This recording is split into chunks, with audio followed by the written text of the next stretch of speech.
करोगे वो भी आपको मिल जाएगा, हो सकता हो आज मिले, हो सकता हो 1-2 दिन या 1 हफ्ते बाद ये सारी चीजें रिलीज हो। इस चैप्टर के सारे न्यूमेरिकल्स आपको मिलेंगे पीडीएफ फॉर्मेट में, उनके सॉल्यूशंस मिलेंगे, काफी कुछ नया होगा। अभी बहुत ढेर सारी आपसे मैं प्रॉमिसेस नहीं करूंगा। चलिए पढ़ते हैं फर्स्ट चैप्टर। सो पहले हम शुरू करने जा रहे हैं फिजिक्स में इलेक्ट्रोस्टैटिक्स। हाँ सर वो तो मैं समझ गया था थंबनेल देखकर ही। और इलेक्ट्रोस्टैटिक्स का हमारा फर्स्ट चैप्टर एनसीईआरटी के अकॉर्डिंग है इलेक्ट्रिक चार्जेस एंड फील्ड। तो यार फील्ड तक पहुंचने में तो बहुत समय लगेगा। आज तो चार्ज के बारे में ही बेसिक बातें होंगी। आज का लेक्चर बहुत बेसिक होगा, जैसा कि मेरा सभी चैप्टर का फर्स्ट लेक्चर बेसिक सा होता है वैसा ही। तो यार ये जो हम पढ़ने जा रहे हैं ना इलेक्ट्रोस्टैटिक्स, ये एक बहुत बड़ी फिजिक्स की ब्रांच है हमारी, इलेक्ट्रोमैग्नेटिज्म। और क्लास 12th का काफी सिलेबस इलेक्ट्रोमैग्नेटिज्म कवर करता है, काफी सिलेबस। इलेक्ट्रोमैग्नेटिज्म में आपको 2 पार्ट पढ़ने होंगे, एक होगा इलेक्ट्रोस्टैटिक्स और एक होगा इलेक्ट्रोडायनेमिक्स। इलेक्ट्रोस्टैटिक्स यानी चार्ज, स्टैटिक मतलब रेस्ट पे, तो चार्ज एट रेस्ट की कहानी होगी इलेक्ट्रोस्टैटिक्स में। ठीक है, इसमें हम चार्ज के बारे में पढ़ेंगे, चार्ज की प्रॉपर्टी पढ़ेंगे, इलेक्ट्रिक फील्ड वगैरह पढ़ेंगे, पोटेंशियल वगैरह पढ़ेंगे, गॉस लॉ पढ़ेंगे, है ना, और कैपेसिटर पढ़ेंगे। इतनी चीजें हम यहाँ पे कवर करने वाले हैं, कैपेसिटर तक जाएंगे, पोटेंशियल, फील्ड, चार्ज, फोर्स वगैरह वगैरह। इलेक्ट्रोडायनेमिक्स थोड़ी बड़ी ब्रांच है। इलेक्ट्रोडायनेमिक्स मतलब जब चार्ज मोशन में आ जाए, चार्ज किस में आ जाए, मोशन में आ जाए। तो चार्ज मोशन में हमें पढ़ना है इलेक्ट्रिक करंट, जब चार्ज चलने लगेगा। उसके बाद चार्ज के मोशन में हमको मैग्नेटिज्म भी पढ़नी है। उसके बाद चार्ज के मोशन में हमको इलेक्ट्रोमैग्नेटिक इंडक्शन पढ़ना है। और उसके बाद ऑल्टरनेटिंग करंट पढ़ना है। तो ये हमारे क्लास 12th का पहला यूनिट है जिसका ब्रेक ये है इलेक्ट्रोस्टैटिक्स, और आज उसका फर्स्ट चैप्टर में स्टार्ट कर रहे हैं। इसके बाद आपका वेव है, वेव ऑप्टिक्स, रे ऑप्टिक्स तो 11th में डाला था, मुझे वो भी कराना है। और उसके बाद आपको पढ़ना है मॉडर्न फिजिक्स। तो ये हमारा ब्रेकअप होगा सिलेबस का। तो चलिए आज स्टार्ट करते हैं इलेक्ट्रिक चार्जेस एंड फील्ड। और आज हम पढ़ेंगे चार्ज के बारे में, फर्स्ट लेक्चर बेसिक चार्ज के बारे में सारी बातें करेंगे। ठीक है, चार्ज के बारे में सारी बातें करते हैं आपसे। सो भाई साहब, आपसे कोई पूछे कि चार्ज क्या होता है, चार्ज क्या होता है, तो बच्चों charge is an intrinsic property of matter. अब बोलोगे सर इंट्रिंसिक प्रॉपर्टी, इंट्रिंसिक मतलब जिसके अंदर कुछ ना हो, मतलब ये लास्ट प्रॉपर्टी है, मतलब इस पे आप रिसर्च नहीं कर सकते इसके अंदर कि ये क्या है। फॉर एग्जाम्पल मास भी एक इंट्रिंसिक प्रॉपर्टी थी और चार्ज भी एक इंट्रिंसिक प्रॉपर्टी। आपसे पूछे मास किससे बना है, पता नहीं कि मास के अंदर क्या है, कुछ नहीं पता, मास पता होता है। उसी तरह से चार्ज भी उतनी ही फंडामेंटल प्रॉपर्टी है जितनी की मास होती है। ठीक है, अब चार्ज कहां से आया, कब डिस्कवर हुआ, तो अगर किताबों में पढ़ो तो बोलते हैं कि ग्रीक माइथोलॉजी में सबसे पहले चार्ज की बात की गई है करीब 600 BC में। ठीक है, जब हमने क्या किया, 2 सब्सटेंसेस को आपस में रब किया तो देखा कि वो अलग अलग चीजों को अट्रैक्ट कर रहे थे वगैरह वगैरह की कहानी, उसमें हमको नहीं जाना है, हमें बात करनी है चार्ज के बारे में। अच्छा, तो चार्ज हमने देखा कि चार्ज का जो सिंबल हमने बनाया फिजिक्स में, वो चार्ज का सिंबल है Q।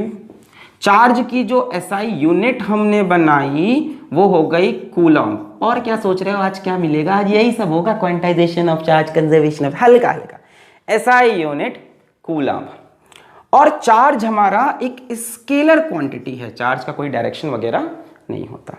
अच्छा, चार्ज की बात करें तो आपको पता होगा चार्ज 2 तरह के होते हैं, there are 2 types of charge. कौन सा, एक अच्छा एक गंदा, एक पॉजिटिव चार्ज जो मुझे अच्छा लगता है और एक नेगेटिव चार्ज, पॉजिटिव चार्ज और नेगेटिव चार्ज। और अभी देखेंगे क्या होता है इलेक्ट्रॉन का ट्रांसफर वगैरह, पॉजिटिव और नेगेटिव। आपको ये भी पता होगा कि प्लस चार्ज और प्लस चार्ज एक दूसरे को रिपल करते हैं, माइनस माइनस भी रिपल करते हैं और प्लस माइनस अट्रैक्ट करते हैं।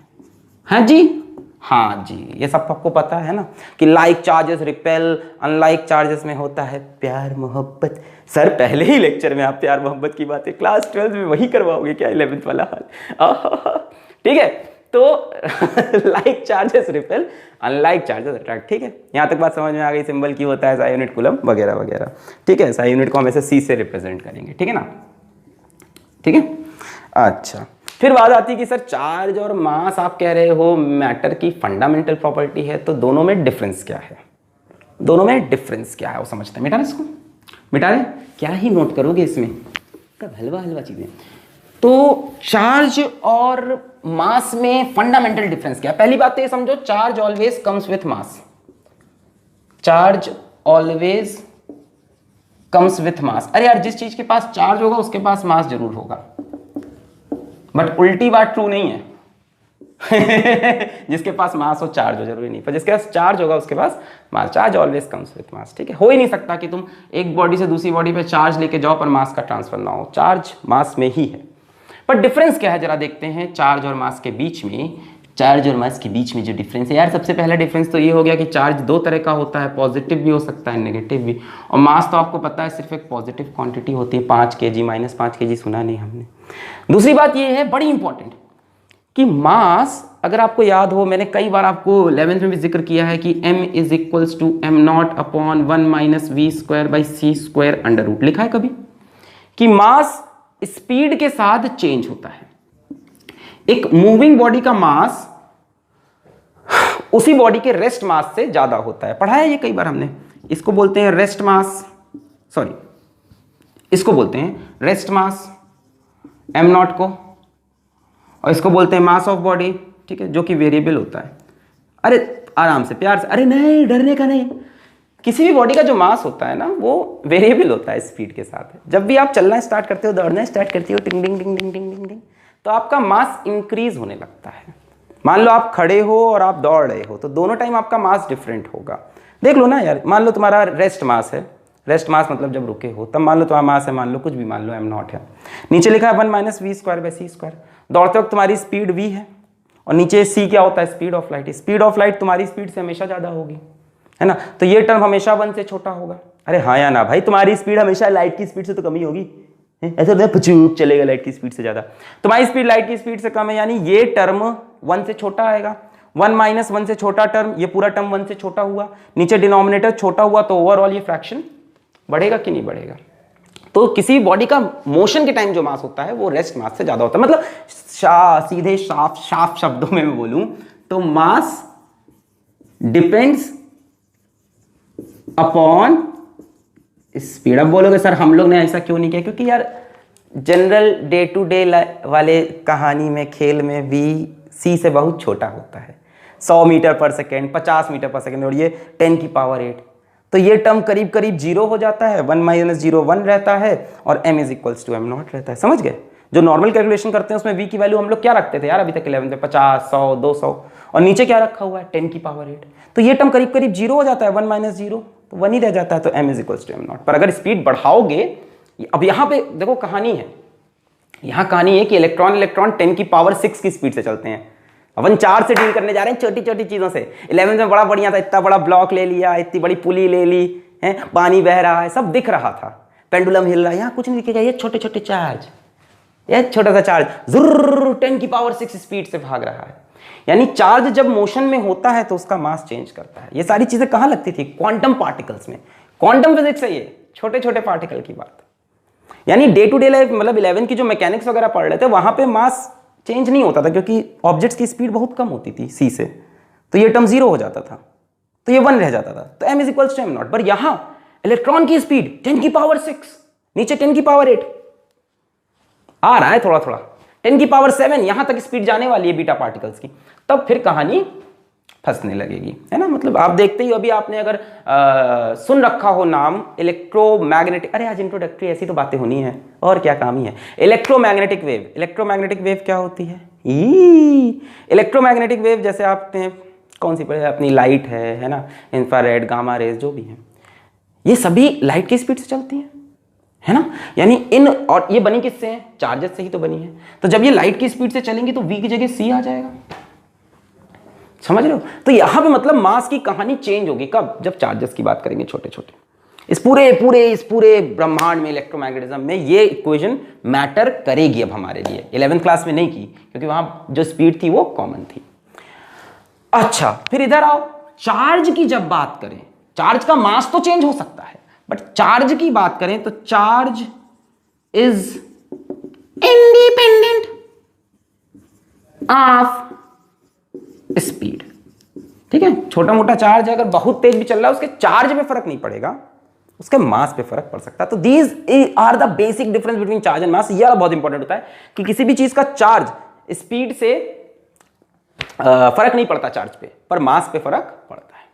क्लियर है? क्लियर है? चलिए अब उठाते हैं अपना यहां से अगला टॉपिक जो कि है कंजर्वेशन ऑफ चार्ज।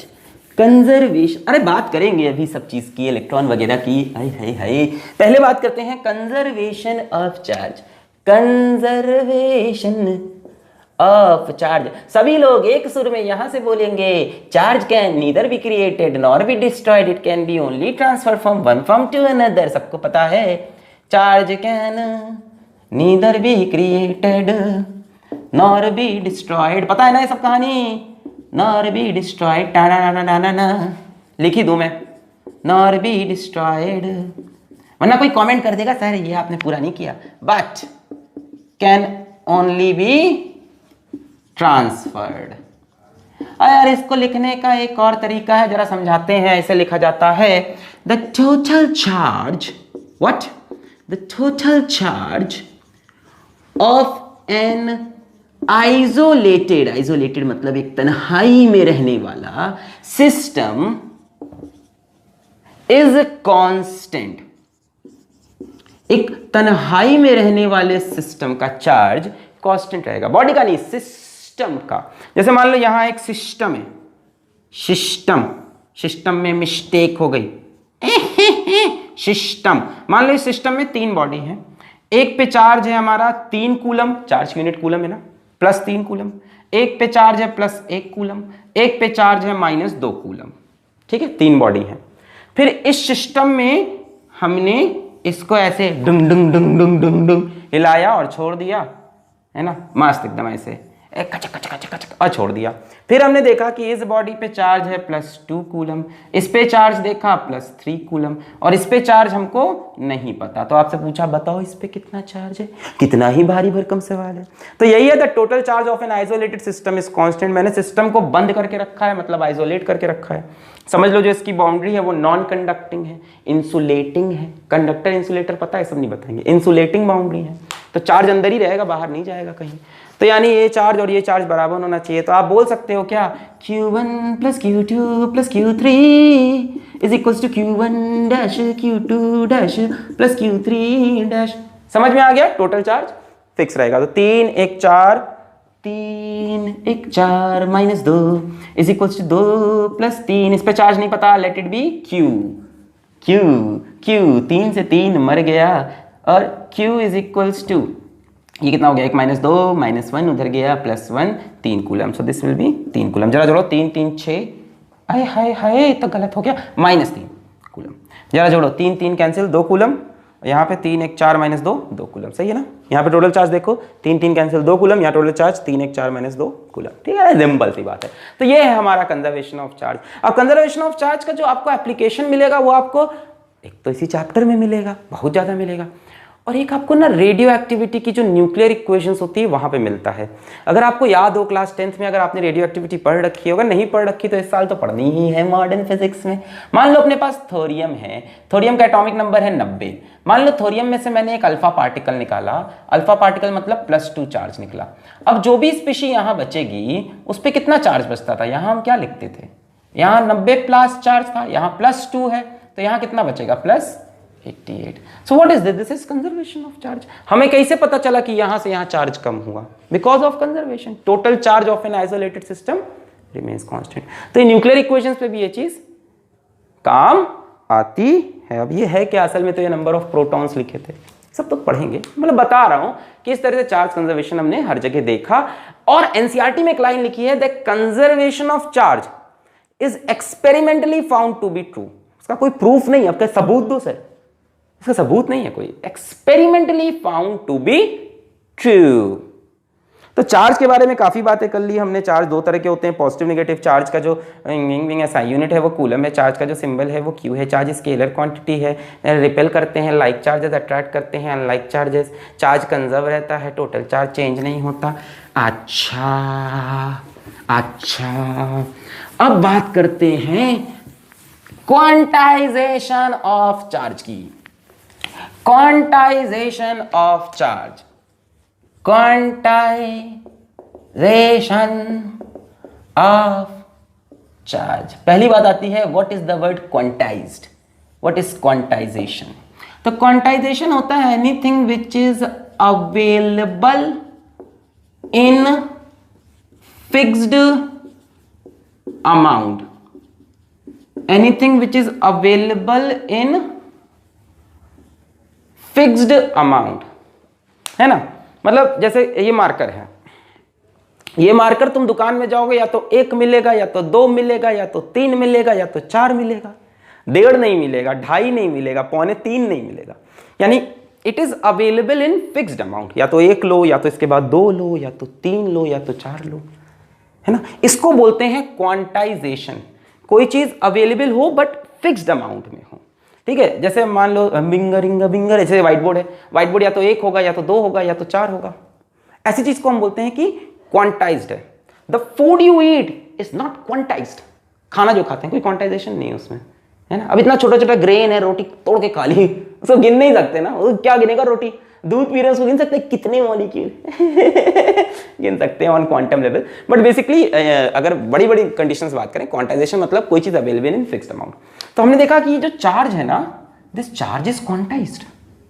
हाँ, मतलब किसी भी तरह का आप अलूल जलूल चार्ज अलूल जलूल चार्ज आप किसी को नहीं दे सकते, ठीक है। चार्ज फिक्स्ड अमाउंट में ही दे सकते हो, अवेलेबल इन फिक्स्ड अमाउंट। जैसे इसकी पहली डेफिनेशन ये बोलती है, the smallest charge that can exist independently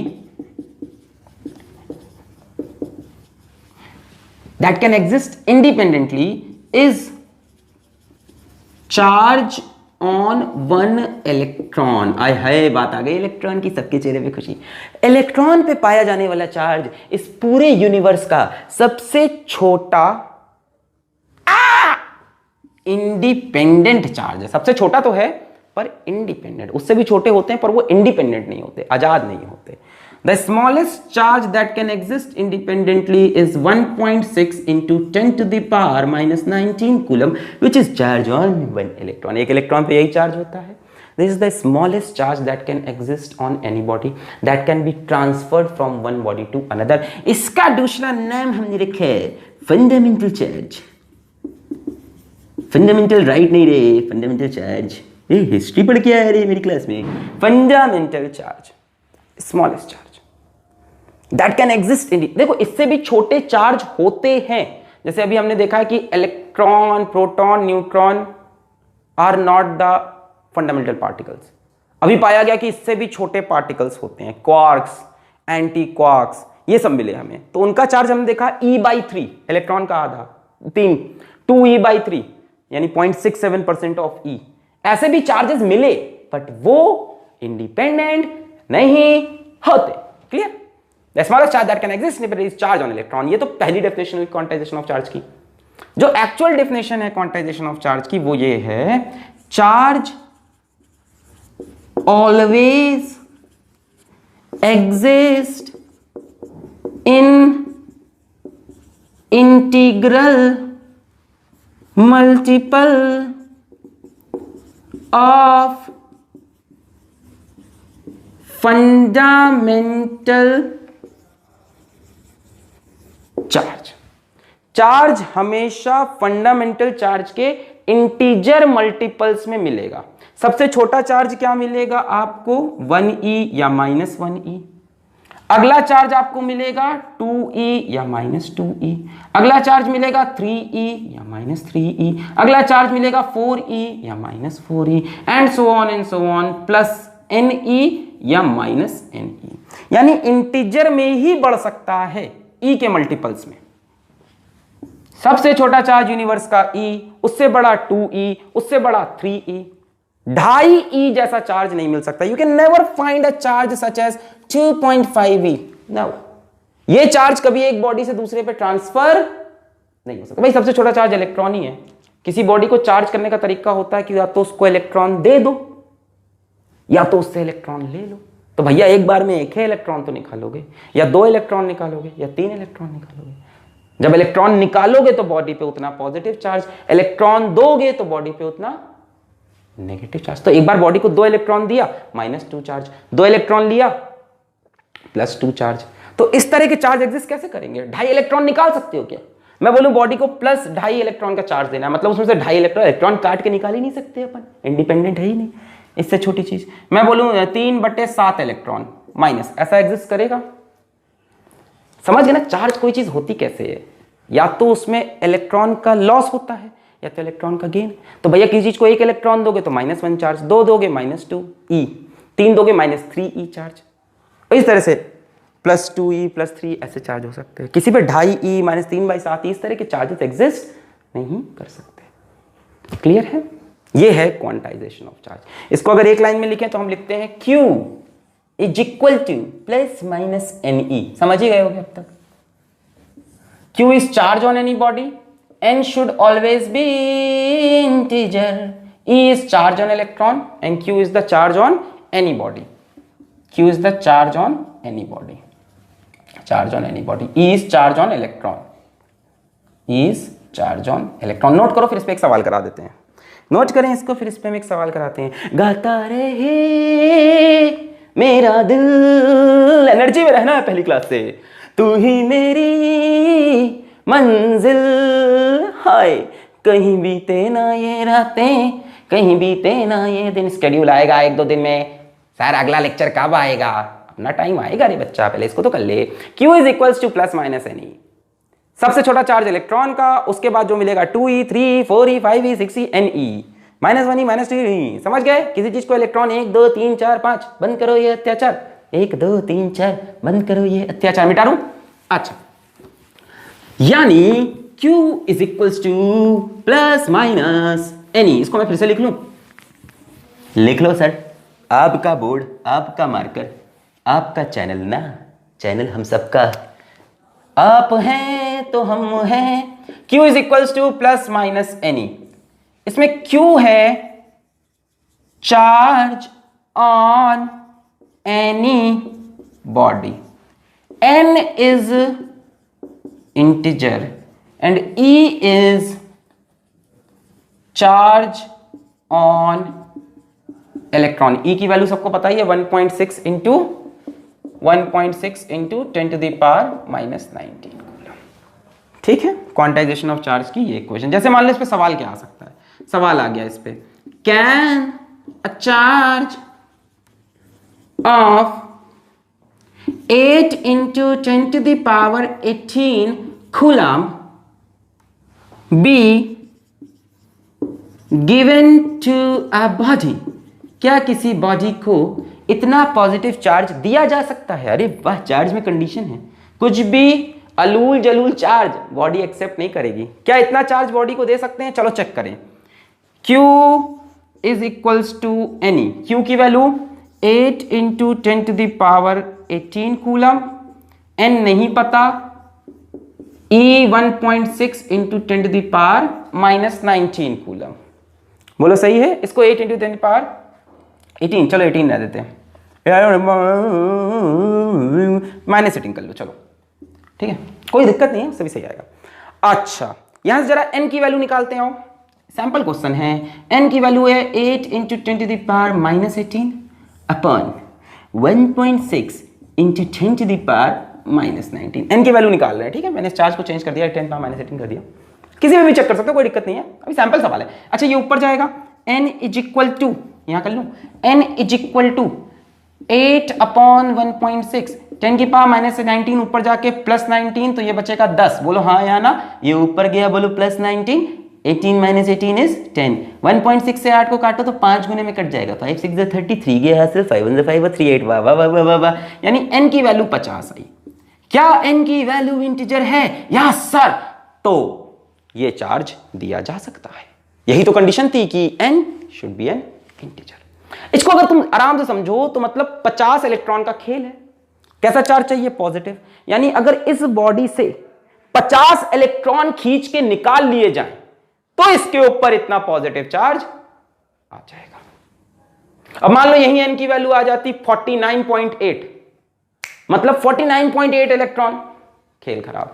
n should come out. तो अगर आपसे कभी भी सवाल आता है कि क्या इतना चार्ज दिया जा सकता है, क्या इतना चार्ज ट्रांसफर कर सकते हैं, तो आप ये इक्वेशन यूज कर लो।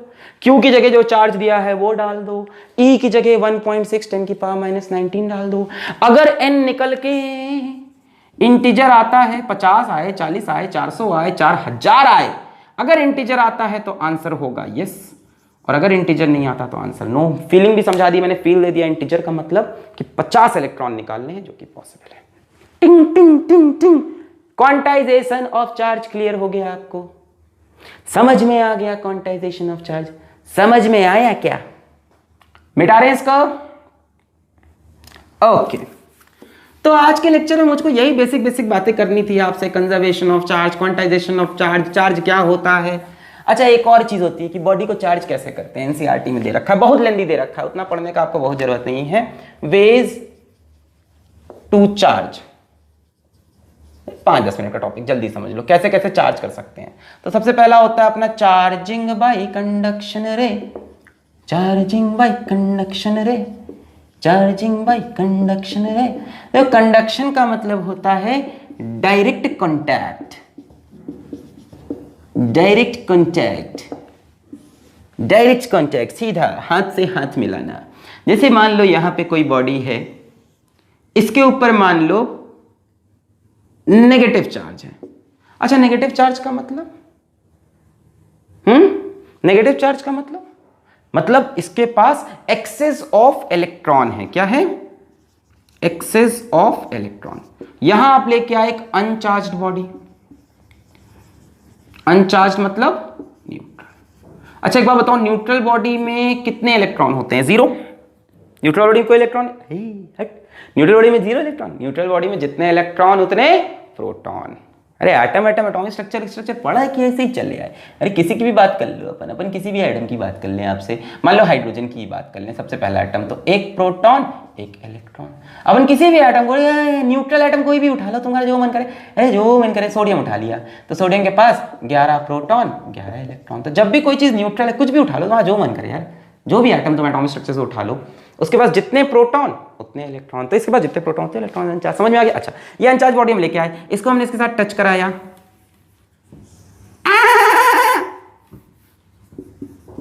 इसने जब इसको पहली बार टच किया तो क्या होगा? तो ये होगा कि इलेक्ट्रॉन यहां से यहां आना चाहेंगे। भाई यहां इलेक्ट्रॉन कम है, यहां ज्यादा है, इलेक्ट्रॉन यहां से यहां आएंगे। थोड़ी देर बाद हम पाएंगे कि इस पे नेगेटिव चार्ज थोड़ा कम हो गया और इस पे भी थोड़ा सा नेगेटिव चार्ज आ गया। बोलो सही है? बोलो सही है?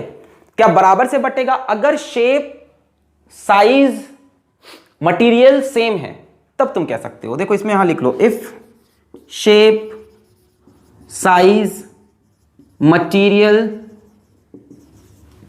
ऑफ बोथ कंडक्टर, ये कंडक्टर होंगे ना, तभी तो कंडक्ट हुआ charge, of both conductor is same.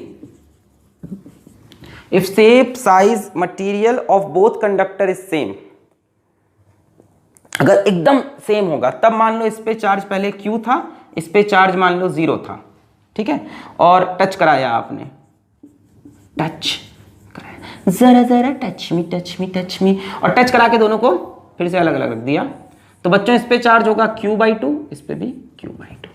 पर ऐसा तभी होगा जब शेप, साइज, स्ट्रक्चर सेम हो, अदरवाइज चार्ज अनइवनली डिस्ट्रीब्यूट हो जाते हैं। डिपेंड करता है कौन ज्यादा कंडक्टिंग, इसका शेप कैसा है, साइज कैसा है, कोनिका है, ऐसे मतलब कोनी टाइप की है कि ये सही है, समझ रहे हो, मतलब शार्प है कि शार्प नहीं। चार्जिंग बाय कंडक्शन क्लियर है? तो इस चीज को हमने कैसा चार्ज कर लिया, नेगेटिव। पॉजिटिव चार्ज करना हो तो कोई पॉजिटिव चार्ज बॉडी से इसको टच करा दें तो पॉजिटिव चार्ज हो जाएगा। क्लियर? अच्छा, दूसरा होता है अपना charging by induction. Charging by induction, charging by induction. Induction बोले तो बिना छुए, विदाउट कांटेक्ट, आंखों ही आंखों में इशारा हो गया, अरे बैठ बैठ जीने का सहारा हो गया। कैसे करेंगे? मान लो ये बॉडी है ए, इसे हमें करना है, मान लो इसे हमें पॉजिटिव चार्ज करना है। कैसा करना है? Positive charge. तो आप यहां पे एक बॉडी लेके आओ जिसके ऊपर नेगेटिव चार्ज हो, और इसको टच मत कराओ, बस पास में लाओ ऐसे। अब इस बॉडी के अंदर क्या एटम्स होंगे? बिल्कुल होंगे। क्या उन एटम्स के आउटर शेल में इलेक्ट्रॉन होंगे? बिल्कुल होंगे। तो इस बॉडी के अंदर अगर ये बॉडी है और ये न्यूट्रल है, कैसी है अभी न्यूट्रल है, ठीक है, अभी न्यूट्रल है। अब ये पास आया, इसके ये पास आएगा तो क्या कहेगा? इसके सारे नेगेटिव चार्जेस को कहेगा कि तुम हमसे दूर चलो। मान लो इस बॉडी को और पास ले आए ऐसे, अब इसके अंदर के इलेक्ट्रॉन को ये नफरत भरी निगाहों से ऐसे उधर भेजेगा नहीं, तो इसके अंदर के नेगेटिव चार्जेस इस तरफ थोड़े से आएंगे और थोड़े से पॉजिटिव चार्ज इस तरफ आ जाएंगे। इसको हम कहते हैं किसी चीज का पोलराइज होना। आगे पढ़ना है हमको ये चीज, डाइलेक्ट्रिक में ये पढ़ेंगे। किसमें? डाइलेक्ट्रिक में आगे पढ़ेंगे। पोलराइज होना, इसको लेके आइए, पोलराइज हो गया, नेगेटिव चार्ज थोड़े दूर भाग गए और जितने अब यहाँ पे नेगेटिव चार्ज कम हो गया इस तरफ, तो पॉजिटिव कहीं नहीं आता, पॉजिटिव कहीं नहीं जाता, सारा खेल तो इलेक्ट्रॉन करता है भाई। प्रोटॉन तो बहुत हैवी होता है ना यार। Mass of electron is 9.1 into 10⁻³ kg, सबको पता होगा। और मास ऑफ प्रोटॉन की बात करोगे तो ये तो बहुत ज्यादा होता है, इसको 1 AMU बोलते हैं, है ना। कितना जाता है ये? 1.672 इंटू 10⁻27 kg। इससे देखो तो करीब करीब 1083 ऐसे होता है ना, 1000 गुना बड़ा है कम से कम प्रोटॉन। तो प्रोटॉन नहीं मूव किया, इलेक्ट्रॉन उधर चले गए, अपने आप इधर पॉजिटिव चार्ज दिखने लगा, यहाँ इलेक्ट्रॉन कम हो गए।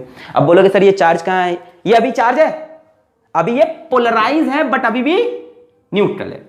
अब एक काम करो, एक कंडक्टिंग बॉडी बी ली मैंने और B को इससे टच करा दिया। एक कंडक्टर लिया मैंने B और B को इससे टच करा दिया। अब भाई B भी कैसा था? न्यूट्रल था। अब B जब इस कोने से टच कराओगे तो यहां का चार्ज यहां फ्लो करेगा ड्यू टू कंडक्शन, ये एक्सेस इलेक्ट्रॉन इधर फ्लो करेंगे। अब इसको हटा दो और A और B को सेपरेट कर दो। नहीं, इसको मत हटाओ, सिर्फ A और B को सेपरेट करो, वेरी सॉरी। अब A और B को सेपरेट कर दो, ये A ये B, तो A के ऊपर रह जाएगा पॉजिटिव चार्ज, B पे आ जाएगा नेगेटिव चार्ज।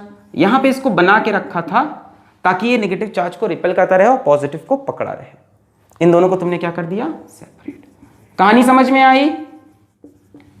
किसी बॉडी को पॉजिटिव चार्ज करना है तो क्या करो? एक नेगेटिव चार्ज बॉडी को लेके आओ, वो क्या करेगा? इसके नेगेटिव चार्ज को रिपेल करके एक कोने में कर देगा, पॉजिटिव इधर आ जाएंगे अपने आप। ए नेगेटिव को देख के ले ले ले ले ले ले ले ले ले, और हम बोलेंगे क्या हो गया? पोलराइज। पर अभी भी ये क्या है? न्यूट्रल है। फिर हमने कहा यार एक काम करते हैं, इसके नेगेटिव चार्जेस को कहीं हम दान दे देते हैं। तो हम एक B कंडक्टर लाए, लाके जैसे पुचुक से चिपका दिया। चिपकते ही इसने कहा लाओ सारे इलेक्ट्रॉन इधर लाओ, और इसको हम पकड़े रहे, इनको हम सेपरेट करने लगे। इसको पकड़े रहे तो नेगेटिव चार्ज को रिपेल करता रहा, पॉजिटिव को पकड़ा रहा। थोड़ी देर बाद A पॉजिटिव चार्ज हो गया, B नेगेटिव चार्ज हो गया। This is the way to charge a body by induction. अगर मैं आपसे पूछूं कि A को नेगेटिव चार्ज कैसे करोगे, तो यहां पे तुम क्या लेके आओगे? Positive charge. तब इधर नेगेटिव आएगा, उधर पॉजिटिव, पॉजिटिव फ्लो कर जाएगा नेगेटिव। क्लियर है? क्लियर है? जो हमारा नियर एंड होता है उस पे अपोजिट चार्ज आता है, जो फार्दर एंड होता है उस पे सिमिलर चार्ज आता है। ये चीज मैग्नेटिज्म में भी होगी, सुन लो। जो नियर एंड आता है उस पे अपोजिट पोलैरिटी, जो फार्दर एंड आता है उस पे सेम पोलैरिटी।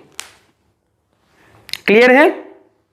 क्लियर है? इसको करने का किताब में एक और तरीका बना रहता है, ऐसे किताब में ऐसे बनाया रहता है। इससे ज्यादा टाइम नहीं देना अपने को, बहुत डिटेल में इसमें घुसना नहीं है, तो ये सवाल आते नहीं। जैसे एक तरह ऐसे बनाया जाता है, मान लो यहाँ पे एक इंगम बिंगा डिंगा रे, एक बॉडी ए है, वही ए को मान लो तुम्हें इस बार नेगेटिव चार्ज करना है, तो तुम यहाँ पे क्या लेके आओगे? एक बॉडी लेके आओगे जिसके ऊपर पॉजिटिव चार्ज है। वो क्या करेगा? ए के इलेक्ट्रॉन को इधर खींच लेगा, इस तरफ ए का सारा पॉजिटिव चार्ज दिखने लगेगा। ठीक है, ठीक है, ठीक है, ठीक है। ए पोलराइज हो गया। अब बी बॉडी की नहीं यूज करनी है हमें, इस बार बी बॉडी नहीं यूज करनी है, तो हम क्या करेंगे? ए के इस एंड को अर्थ कर देंगे, अर्थिंग कर देंगे। अर्थ भाई क्या होता है? अर्थ है ओशियन ऑफ इलेक्ट्रॉन, ये सागर है इलेक्ट्रॉन का। अब अर्थ क्या करेगा? इस एंड पे कहेगा अरे बेटा तुम्हारे पास पॉजिटिव चार्ज है, कोई बात नहीं बच्चा, मैं धरती माता हूं, मैं तुम्हें इलेक्ट्रॉन दूंगी। और इस तरफ इलेक्ट्रॉन फ्लो करा देगा, इस तरफ के चार्ज को खत्म कर देगा। इस बॉडी को पकड़े रहो, ताकि ये पॉजिटिव चार्ज को रिपेल करता रहे और इस पे इलेक्ट्रॉन आता जाएगा, मतलब ये पोर्शन न्यूट्रल होता जाएगा और इधर से तो ये नेगेटिव हो ही चुका है, थोड़ी देर बाद आप देखोगे ये बॉडी नेगेटिवली चार्ज हो गई। तो एक तरीका अर्थिंग करने का भी है, अर्थ कर दो इस तरफ के चार्ज की, क्लियर है, पर इसको पकड़े रहना ताकि वो पॉजिटिव को रिपेल करो, नेगेटिव को इधर खींचे रहे। तो ये था चार्जिंग बाय इंडक्शन, आंखों ही आंखों में इशारा हो गया, विदाउट कॉन्टैक्ट। तीसरा तरीका होता है charging by friction. Charging by friction, charging by friction का इस्तेमाल हम ज्यादातर करते हैं इंसुलेटर्स में। कंडक्शन और इंडक्शन दोनों कंडक्शन में थे, फ्रिक्शन का ज्यादातर इस्तेमाल हम करते हैं इंसुलेटर्स में, है ना। अब बोलोगे सर ये कहां होता है, ये कहां होता है? मान लो हम दो बाजी के बच्चे आपस में रब कर दें, ऐसे गड़ गड़ गड़ गड़ गड़ गड़ गड़ गड़ गड़ गड़ गड़। अच्छा, रब करोगे तो क्या होगा, कुछ इलेक्ट्रॉन इधर उधर छटक के गिर जाएगा क्या बताया है जरा आपने, ऐसा तो कभी कोई बताता ही नहीं, ऐसे छटक के इलेक्ट्रॉन ऐसे गिर जाएगा घिसते घिसते, है ना। एक्चुअल में यही होगा, एक्चुअल में क्या होगा, रब करने से तुम क्या दोगे, काइनेटिक एनर्जी, जम जम जम जम जम, उससे क्या बनेगी, अरे यही होगा, ये फिजिक्स है भाई, सब दिखेगा। उससे क्या बनेगी, रगड़ोगे उससे क्या बनेगी, काइनेटिक एनर्जी से थर्मल एनर्जी। उस थर्मल एनर्जी से इलेक्ट्रॉन जो होगा, मतलब इसके अंदर आइटम होंगे कि नहीं, ये किससे बना होगा, आइटम से, ये भी किससे बना होगा, आइटम से, आइटम से नहीं एटम से, एटम से। और एटम के आउटर मोस्ट शेल के इलेक्ट्रॉन जो होते हैं थोड़े से मतलब वल्नरेबल टाइप के, थोड़े से, अरे हम जा रहे हैं। तो जो आउटर मोस्ट शेल के इलेक्ट्रॉन होंगे, आउटर मोस्ट शेल के जो इलेक्ट्रॉन होंगे, ये इन एनर्जी को पाके थोड़ा सा मुस्कुराएंगे, वाह एनर्जी, मैं तो चला। इनको क्या मिल गया, आयनाइजेशन एनर्जी, केमिस्ट्री पढ़ते हो, इनको एनर्जी मिल गई थर्मल, क्या मैं तो चला। ये इलेक्ट्रॉन छटक के इधर से इधर, इधर से इधर, इधर। अब किधर से किधर जाएंगे ये डिपेंड करता है मटेरियल पे, है ना, कौन सा मटेरियल ज्यादा इलेक्ट्रोपॉजिटिव, कौन सा ज्यादा इलेक्ट्रोनेगेटिव। तो रब करने से इलेक्ट्रॉन का transfer from one body to another हो जाएगा और थोड़ी देर बाद आप ऐसा फिगर देख सकते हो कि मान लो इलेक्ट्रॉन यहां से यहां गए तो यहाँ पे नेगेटिव चार्ज और यहाँ पे positive charge, total charge of the isolated system remains constant, total charge तो सेम रहेगा, इधर से इधर इलेक्ट्रॉन का ट्रांसफर हो गया।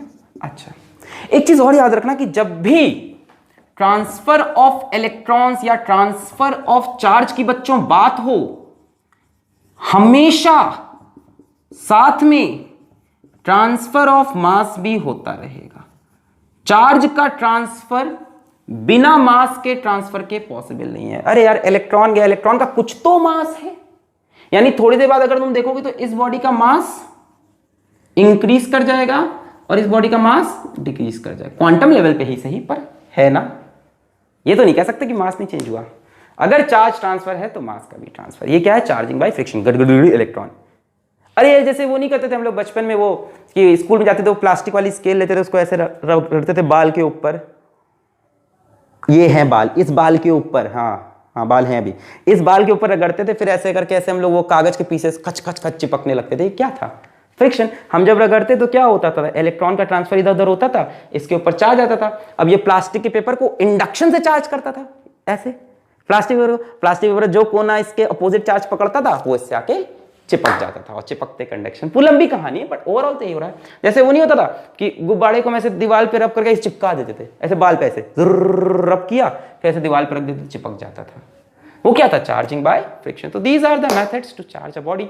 आज के लेक्चर में इतना ही। अगला टॉपिक बहुत ही इंटरेस्टिंग जो कि है कूलम्स लॉ, जो कि हम पढ़ेंगे अगले लेक्चर में। वहां से आएंगे अच्छे अच्छे सवाल कूलम्स लॉ के।